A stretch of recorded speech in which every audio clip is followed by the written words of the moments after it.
Welcome to Parent Coaches Unleashed, the podcast where we dive into the highs, lows, and did that really just happen moment of parenting teens and young adults. We're Carrie and Jessica, parent coaches, mythbusters, and occasional referees in the battle of hormones versus common sense. If you've ever wondered, is this just happening to me? You're not alone. We're here to help you with real talk, expert advice, and hopefully a few laughs along the way. Need more support? We also offer private coaching, workshops, and speaking engagements because sometimes even parents don't have all the answers. So continue listening as we tackle this parenting journey together.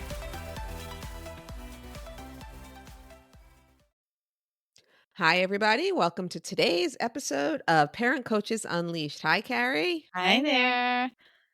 Okay, so Carrie sent me a really funny quote the other day, and it said, I'm paraphrasing here, it said, the book should now be called What to Expect 17 Years After Expecting. So for those of you who I'm sure everybody knows, or I would imagine most people do, the What to Expect When Expecting was like our Bible for our first child, trying to figure out going through pregnancy for the first time. And Carrie and I were talking about how funny it would be to come up with what the chapters would look like now, parenting teenagers. So we came up with I still don't understand why they had what to expect when expecting, what to expect in the first year, and then nothing. Like what we learned on your own. I think that's because they didn't know what to expect. Okay, what now? Can what anyone really prepare you? Oh my God. What happened? We just now we're set loose, so we'd like to chat about and make fun of okay, what now? What's happening in year 17, 18, 19, 25? Right?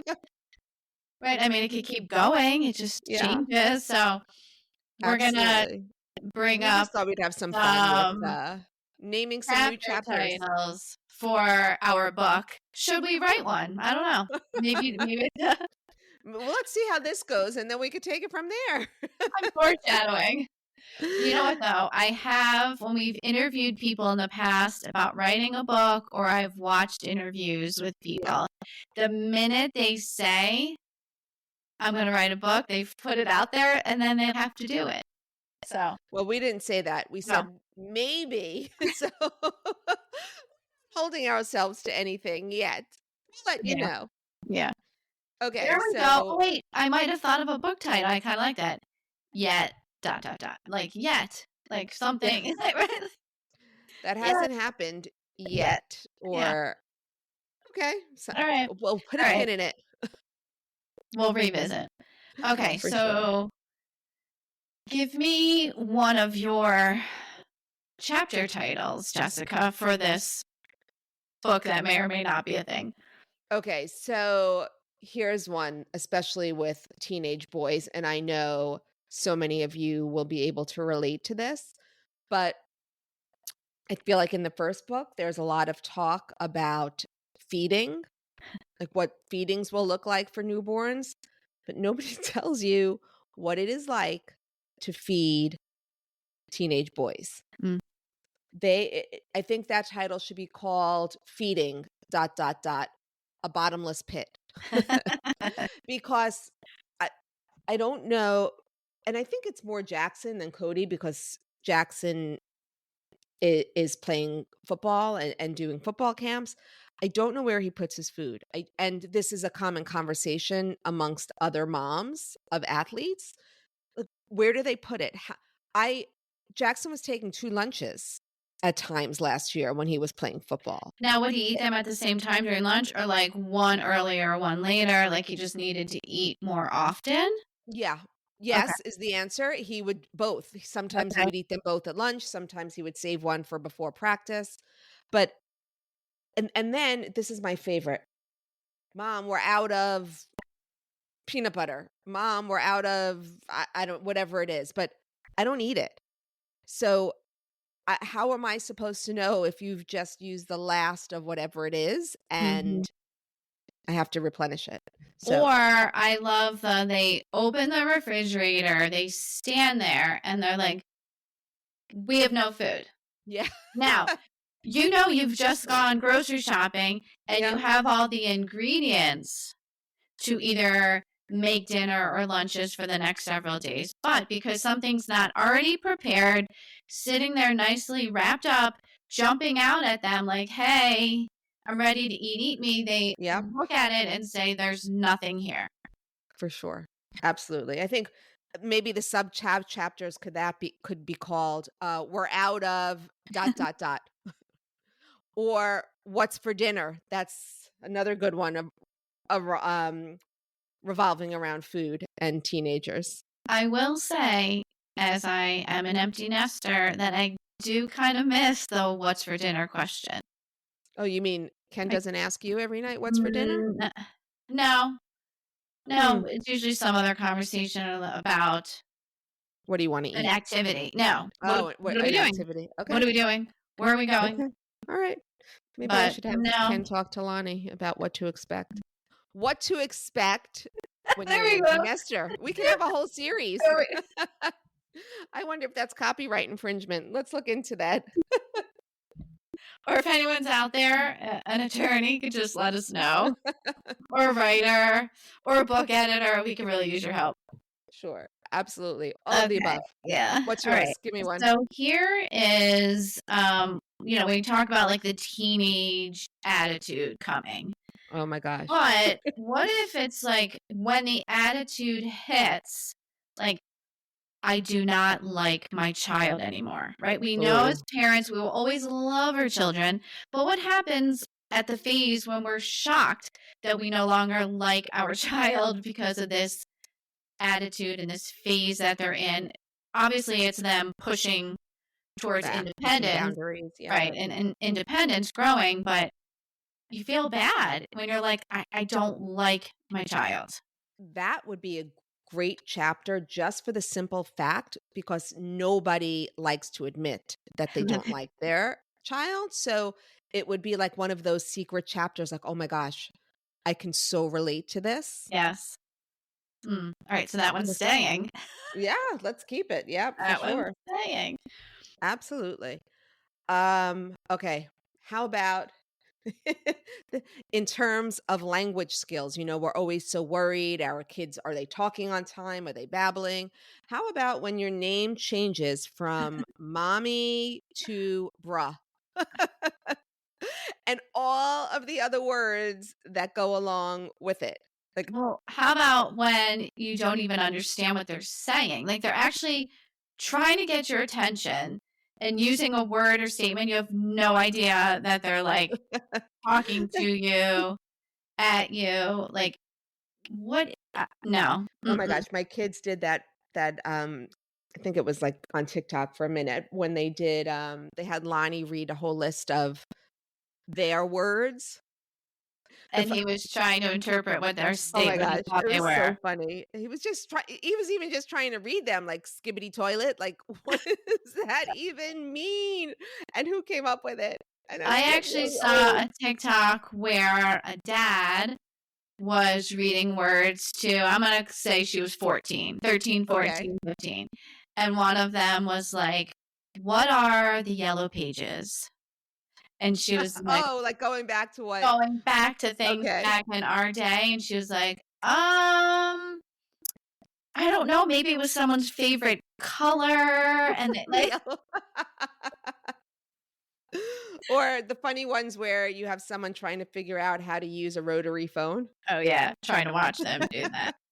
Oh my gosh, we're dating ourselves. But I for know. me, this chapter would be the language one. The differences from worrying about them speaking as a toddler to not understanding what they're saying as a Yeah. teenager. Or if we're talking language, the foul language, right? Like, are you going to talk in That's a good one. advance about, is it okay to, my kids both went to sleepaway camp, and I noticed in the middle school ages when they would go away to camp and then come home, all of a sudden they would like use words they weren't using before. Like it was okay to be swearing and using words at camp, but then you had to remember you're back at home now, and is it okay in your family or not?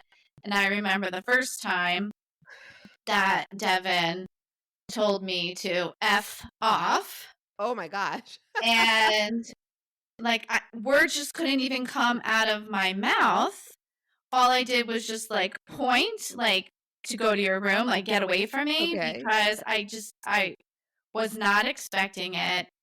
We did not really talk like that. Clearly he was frustrated about something, and I just needed separation. It wasn't like I was gonna rip him one for using that word, but talking about it, right? Are we gonna allow it? Because then when the kids would talk a little bit like that, not necessarily like at me, but around me, oh mom, they're just words. Like they're no big deal. It's funny because Lonnie, well, I guess Lonnie curses a little more than I do. I don't typically curse, but I don't know. I don't like the sounds of them, especially coming out of your kids. I've definitely gotten used to it. My boys, I guess more than Avery, curse more. So I guess I'm used to it, but it's still, I don't know. I don't know. It just doesn't, I don't like the way they sound. That's all. Yeah. But do they sound that way because we know they're an inappropriate word? Like the same thing goes for the whole conversation about body parts. Right? They're weird sounding words, but are they weird sounding words because they're a private part? Right? When we're talking about elbow. Right? Like we're not laughing, but elbow is kind of a funny word if you think about it. But anyway, how about, did you guys ever Oh gosh. do you know what a weenus is? Isn't that the skin between your thumb and your hand? Or I guess maybe there. We always talked about it. It's the skin. If you have, like, my kids would go, "How big is your weenus?" It was like the skin coming from your elbow, so you can like pull it down. Because actually, it's I don't think there are any nerves. There's nothing there. Like someone can actually touch that spot without you really even sensing it. So it was like a whole thing. So is everybody right now grabbing their elbow weenus?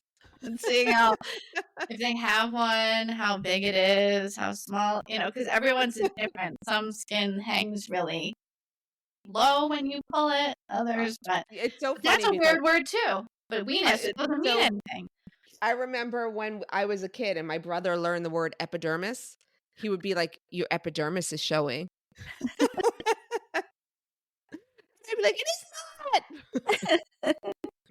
So, all right. So we have to have we'll have a chapter on languages. Yes. And we're going to cover like when you cover some words too, like, it could be a whole comedy on, or cute things our kids said when they were younger, and now when they try to say things when they're older, it's not so cute anymore. Not so funny. That's a good one. Yeah. We'll have to write that down. Take notes.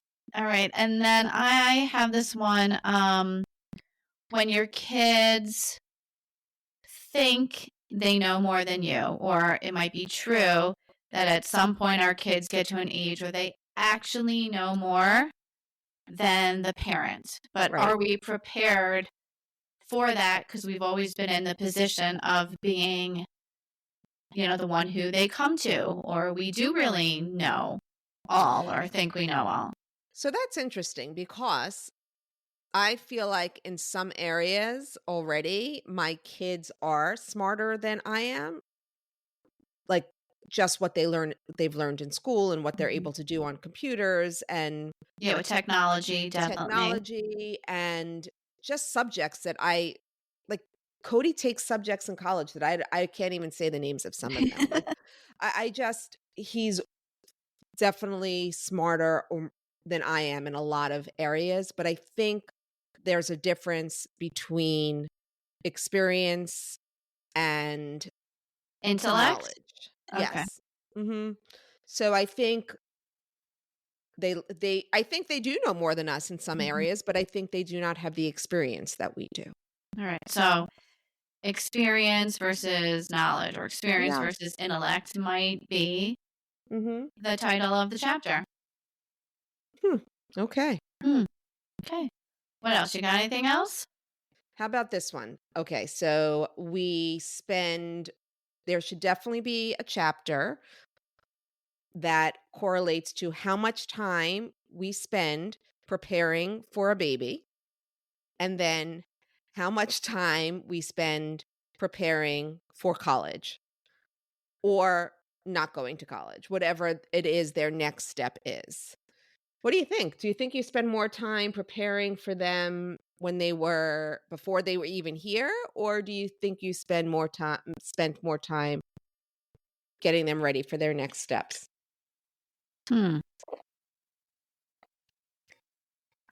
Well, I think that in preparing for the baby, right, you are learning all these new things as your body's going through changes and you're buying all these new Gadgets, everything. gadgets and Right. cartons and cribs and things for your home. However, in preparing for college, if we want to think about it in like the right way, we are spending their entire life preparing them to leave the house and go to college. So That is that would be very a really true. long chapter. That is, yes, but if we looked at it just from the humorous Stuff? side, Okay, what? humor. The The stuff? humorous side of what were your top 10 baby gadgets that you couldn't live without? And specifically, if they're going to college, what were their top 10 gadgets that you had to have to send them to school with? Okay. All Like right, everyone I like talks that about the one. fans and the air purifiers and, Right. you And know, do they have like the mattress cover versus the mattress pad and or which both. one to Yeah, get? you have Right. the mattress topper, you have the mattress protector, you have Right. the one that zips everything in, and then the sheets, and then there's a lot. Yeah. There's a lot to making a bed in a dorm. For which they may or may not actually make themselves or clean Correct.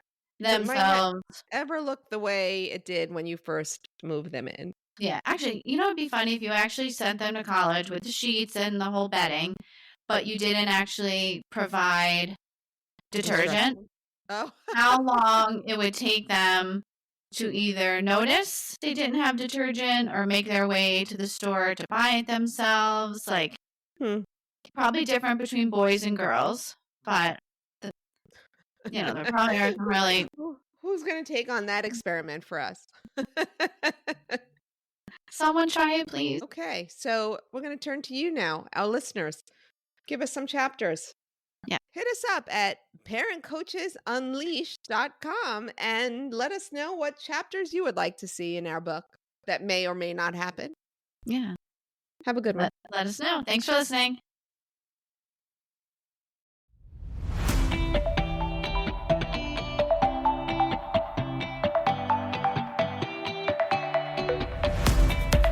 Thank you for listening to this episode of Parent Coaches Unleashed with Carrie and Jessica.